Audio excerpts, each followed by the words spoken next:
Cable TV is dead as disco. We've known it for some time now. It's all about streaming these days. If you want to binge the new season of The Witcher on Netflix or Marvel's Hawkeye on Disney Plus Hotstar, The Boys on Amazon Prime Video, and so on and so forth on your TV, then you've got two options.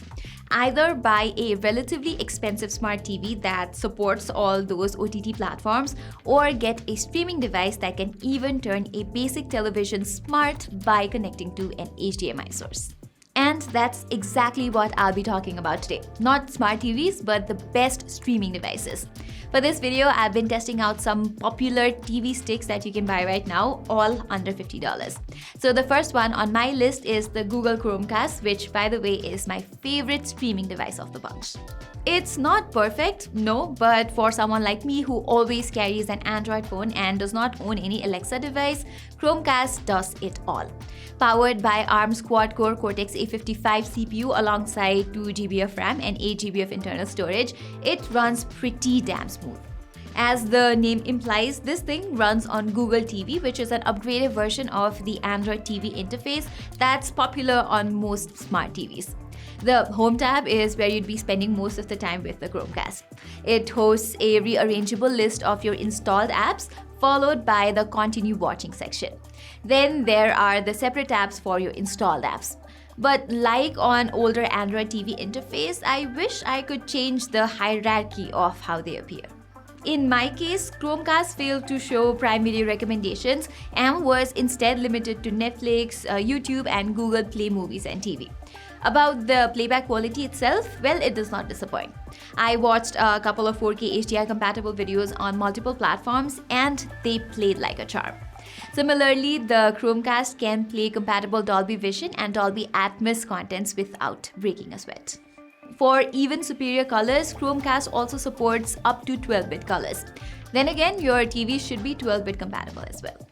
Okay, besides streaming content, you can also search web results, download your favorite apps from the Play Store, add shows and movies on your watch list, or cast content from your phone, laptop, and other devices to the TV.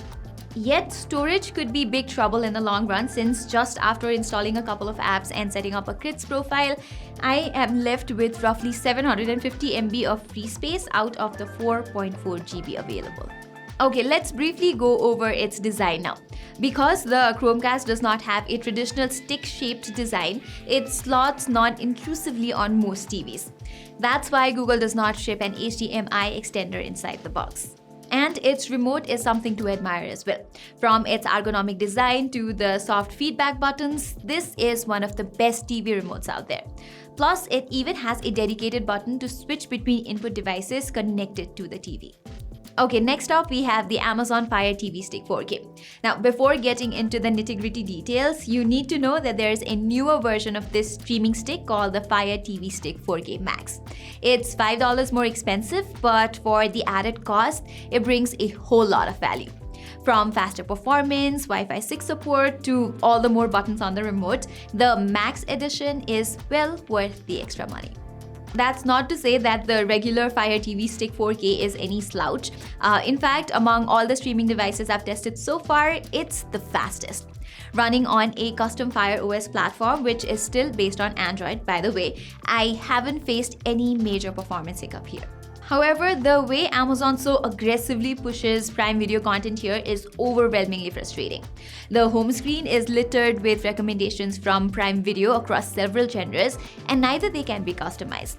Apart from the Prime Video recommendations, the home screen also shows the list of recently used apps for quick access. Swiping to the right, you have the Find page that hosts a categorical list of discoverable shows and movies. All in all, I found Fire OS incredibly easy to get used to, and the aforementioned responsiveness makes using the Fire TV Stick 4K all the more delightful. Anyway, like the Chromecast with Google TV, it also comes with Dolby Vision and Dolby Atmos support. But weirdly enough, some of the Netflix shows with these two standards that played perfectly fine on Chromecast did not support Atmos playback on the Fire TV Stick 4K, while Prime Video did not face such an issue. This feels more like a Netflix issue, so I am hoping a fix is on the way. There's also a dialogue enhancer feature built in here, but I didn't really notice any difference when turning it on and off. Regardless, since its stick-like design could be difficult to install on some TVs, Amazon does provide an HDMI extender inside the box. On the other hand, this plastic-made remote is equally impressive. It's taller than the Chromecast remote, but you can easily operate it with one hand. The button feedback is pretty great, and it can even control your TV volume on top of turning it on and off. Alright, moving on, Realme recently entered the streaming arena with its own 4K Smart Google TV stick. But if you have a fairly high-end TV with Dolby Vision HDR and Dolby Atmos compatibility, I think you should skip this altogether since it supports neither of them. Plus, considering the deals you can get on Chromecast and Fire TV Stick 4K, Realme's streaming stick is a tad bit too expensive as well. Likewise, compared to the other two streaming devices, its performance leaves something to be desired as well. With a relatively slower quad-core processor with Cortex-A35 cores, you can notice the sluggishness every now and then on this thing. That's not to say that it's unbearably slow though, absolutely not. Running on Android tvOS 11, unlike the older Android TV 10 in our unit of the Chromecast, there's no continue watching section here, which is a little disappointing. Plus, it also skips a separate channel for Netflix, while every other app gets an entry in the home screen. Apart from this, the Google TV UI is pretty much the same as that of the Chromecast, so I won't be brushing on that topic again. Likewise, I recently received a 729 MB update that fixed some of the issues like volume toggles on the remote not working on Netflix and Amazon Prime. And the update also brought support for up to 12-bit color depth, which eventually enabled Asia Playback 2, which was missing before. Okay, getting to the remote, it's pretty nice. I have no trouble with the button feedback, and these dedicated buttons for different services is a great thing to have. The horizontal placement of the volume buttons is a bit strange, yes, but I got used to it pretty quickly. Finally, I have the Mi Box 4K, which has a bulkier, squarish build quality. I know this isn't the most elegant of designs, but then again, its bigger form factor means Xiaomi has managed to fit in a USB-A and a 3.5mm audio jack here as well. Aside from the design, the Mi Box 4K is powered by a quad-core Cortex-A53 CPU with 2GB RAM and 8GB of internal storage. However, I found that its UI and UX response is the slowest of the bunch. Be it scrolling through the menus or launching apps, the minor delay here is palpable.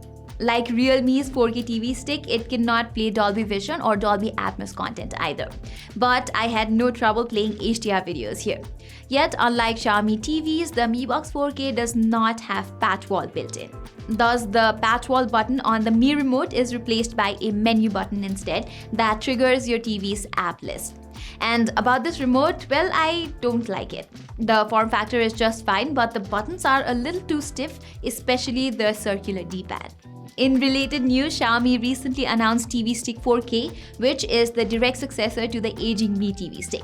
With newer hardware and support for Dolby Vision HDR and Dolby Atmos audio, it looks like a direct competition to other popular streaming devices.